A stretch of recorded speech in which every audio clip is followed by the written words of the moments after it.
இதுதான் bridge diode. ஏன் bridge டயோடுன்னு வந்துச்சுன்னா, இந்த மாதிரி 4 டயோடு இதுக்குள்ளே இருக்குது. இந்த மாதிரி நாட்ச் ஒரு மாதிரி கட் பண்ண மாதிரி இருக்கிறது தான் வந்து ப்ளஸ். இது எல்லா காமனாக இந்த ஃப்ளாட்டாக இருக்கிற பிரிட்ஜ் டயோடுக்கு.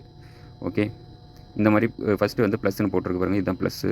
ரெண்டாவது வந்து இது மைனஸு. நடுவில் இருக்கிற ரெண்டுமே வந்து ஏசி சப்ளை. இந்த ஃபஸ்ட்டில் 1.5ன்னு போட்டிருக்கு பார்த்தீங்களா, அந்த 1.5ன்னு சொல்கிறது தான் வந்து பார்த்திங்கன்னா உங்களுக்கு வந்து இதோடைய ஆம்பியர் ரேட்டிங். ரெண்டாவது இருக்கிறது வந்து வோல்டேஜ் ரேட்டிங். மல்டிமீட்டரில் டயோடு மோடு வச்சுக்கணும். மஸ்ட்டு மல்டிமீட்டர் கரெக்டாக இருக்கான்னு செக் பண்ணிக்கணும். இப்போ ஏசி சைடு வந்து ரெட் ப்ரோபியும் ப்ளஸ் சைடு வந்து பிளாக் ப்ரோபியும் வச்சுக்கணும். இப்போ மல்டிமீட்டரில் பார்த்தீங்கன்னா 514 வருது. ஏசி சைடு வந்து ரெட் ப்ரோபியும் பிளாக் ப்ரோபியும் வச்சுக்கிறோம். இப்பயும் சேம் அதே மாதிரி 487 வருது. நெக்ஸ்ட்டு மைனஸ் சைடு வந்து பார்த்திங்கன்னா ரெட் ப்ரோபியும் ஏசி சைடு வந்து பிளாக் ப்ரோபியும் வச்சுக்கிறோம். அப்போ பார்த்தீங்கன்னா மீட்டரில் 503 வருது. மைனஸ் சைடு ரெட் ப்ரோபியும் இன்னொரு ஏசி சைடு வந்து பிளாக் ப்ரோபியும் வச்சுக்கிறோம். மீட்டரில் வந்து 504 வருது. வந்து மைனஸ் சைடும் ப்ளஸ் சைடும் வச்சோம்னா நமக்கு மீட்டரில் வந்து பார்த்திங்கன்னா 924 வருது. நம்ம ஃபஸ்ட்டு பார்த்தது நல்லா இருந்தது. இது வந்து நல்லா இல்லாத டயோடு. இது எப்படி இருக்குன்னு பார்ப்போம்.